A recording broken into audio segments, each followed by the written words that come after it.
വർഷങ്ങളോളം മുസ്ലിങ്ങൾ നെറ്റിത്തടം വെച്ച് ആരാധനകൾ നിർവഹിച്ചിരുന്ന ആ പള്ളി ഒരു ഒറ്റ ദിവസം കൊണ്ട് കർസേവകരെന്ന് പറയുന്ന തീവ്ര ഹിന്ദുത്വവാദികൾ തകർത്ത് കളയുമ്പോൾ ഇവിടെ വേദനിക്കുന്നത് വെറും മുസ്ലിങ്ങൾക്ക് മാത്രമല്ല, മറിച്ച് ഓരോ ഇന്ത്യൻ പൗരന്റെയും വേദനയാണ് ബാബരി മസ്ജിദ് തകർക്കപ്പെട്ട ദിവസം എന്നുള്ളത്. ഇന്നും ബാബരി മസ്ജിദ് തകർത്തത് ന്യായീകരിക്കുന്ന ഒരുപാട് ആളുകൾ ഇന്ത്യയിലുണ്ട്.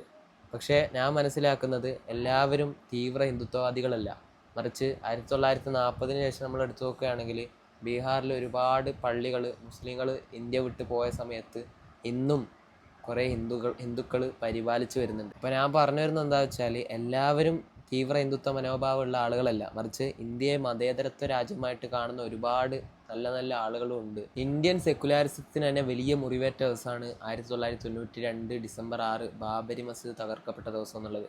കാരണം ഇന്ത്യയുടെ സ്വത്വം എന്ന് പറയുന്നത് നാനാത്വത്തിൽ ഏകത്വം എന്നുള്ളതാണ്, യൂണിറ്റി ഇൻ ഡൈവേഴ്സിറ്റി. അപ്പോൾ ഇന്ത്യയിലെ പല ആളുകൾക്കും പല കൾച്ചേഴ്സും പല റിലീജിയനിലുള്ള ആളുകളും ഉണ്ടാവും, പല സംസ്കാരങ്ങളിൽ ജീവിക്കുന്ന ഒരുപാട് ആളുകളുണ്ട്. അപ്പോൾ ഇവരെയൊക്കെ ഒരു രാജ്യത്തിനുള്ളിൽ സമാധാനത്തോടു കൂടെ ഏകത്വത്തോടു കൂടെ ജീവിപ്പിക്കുക എന്നുള്ളതാണ് ഇന്ത്യയുടെ പ്രധാന ലക്ഷ്യം എന്നുള്ളത്.